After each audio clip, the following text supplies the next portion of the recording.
Marie Dupin, ce matin, vous nous révélez, et c'est une information RMC, que des milliers de contribuables ont été victimes d'un bug informatique sur le site des impôts. Eh bien oui, leur déclaration de revenus n'a tout simplement pas été traitée par les services fiscaux, comme ça aurait dû être le cas cet été. En fait, je vous explique, il y a deux façons de déclarer ses impôts. Soit on passe par le site impôts.gouv.fr, soit on passe par un logiciel spécial qui est utilisé par la plupart des cabinets d'experts comptables. Ça s'appelle un logiciel EDI. Le problème, c'est que les centaines de milliers de déclarations passées par ce logiciel ont bien été déposées, mais pas traitées. Elles sont bloquées en quelque sorte. Camille Chaline est kinésithérapeute. Elle s'en est rendue compte quand elle est devenue maman et qu'elle a voulu modifier son taux de prélèvement à la source. J'ai contacté mon comptable qui m'a dit si la déclaration a bien été faite en juin, mais les impôts l'ont pas traité. Donc en fait, moi, je suis censée payer moins d'impôts en ayant une part supplémentaire et du coup, là, c'est pas le cas. Donc je paye toujours plus. Donc moi, si j'étais pas allée sur le site des impôts pour faire cette déclaration, on n'est même pas au courant que ça a été pas traité correctement en fait.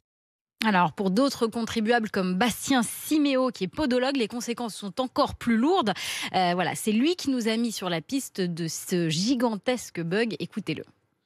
Je comptais grandement sur mon remboursement d'impôt sur les revenus. Ils me doivent à peu près 9 000 euros. Malheureusement, pour l'instant, j'ai même pas eu un seul acompte.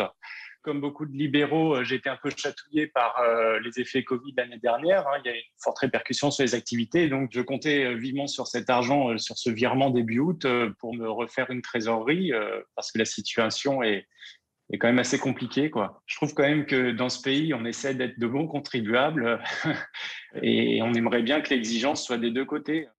Alors des cas comme celui de Bastien, il y en a des centaines de milliers, je le disais, surtout des artisans, des commerçants, des agriculteurs. David Mullet est expert comptable à la COGEP à Orléans. Il croule sous les appels de clients mécontents.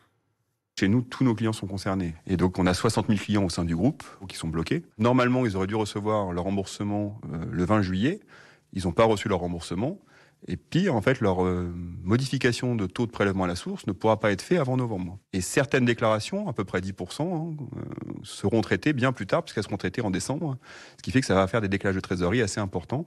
Et l'administration a du mal à répondre aujourd'hui à nos sollicitations pour savoir quand est-ce qu'on pourra débloquer la situation peut-être un peu plus vite.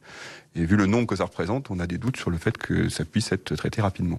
Alors, la Direction générale des finances publiques qu'on a contactée admet ce bug et parle d'environ 1 million de foyers fiscaux concernés sur 38 millions. Le bug serait lié à une série d'incidents techniques, notamment un incendie sur un des sites des impôts. Évidemment, on va suivre ce dossier pour RMC. Une enquête donc signée Marie Dupin et Anne-Livia Tolinski.